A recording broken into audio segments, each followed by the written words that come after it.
סיימתי עכשיו פגישה עם שר הביטחון, הרמטכ"ל וראש המוסד. আমি মাত্রই প্রতিরক্ষা মন্ত্রী, চিফ অফ স্টাফ এবং মোসাদ প্রধানের সঙ্গে বৈঠক শেষ করেছি। চলমান অভিযানের পরবর্তী ধাপ নিয়ে আমি প্রয়োজনীয় নির্দেশনা দিয়েছি।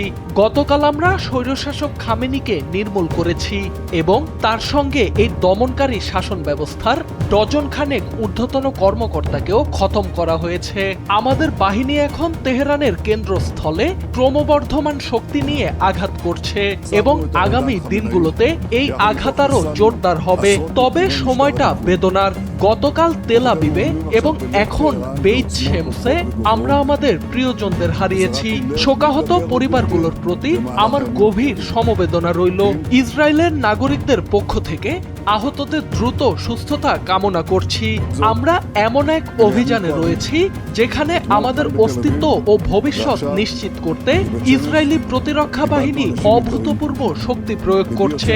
একই সঙ্গে এই অভিযানে আমরা পাচ্ছি যুক্তরাষ্ট্রের সহায়তা, আমার বন্ধু মার্কিন প্রেসিডেন্ট ডোনাল্ড ট্রাম্প এবং যুক্তরাষ্ট্রের সামরিক বাহিনীর সমর্থন।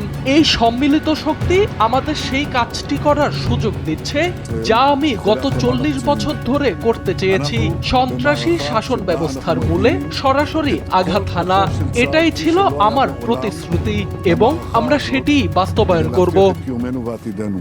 אבל אנחנו מביאים למערכה הזאת גם את סיועה של ארצות הברית, את ידידי נשיא ארצות הברית דונלד טראמפ, את צבא ארצות הברית, ושילוב הכוחות הזה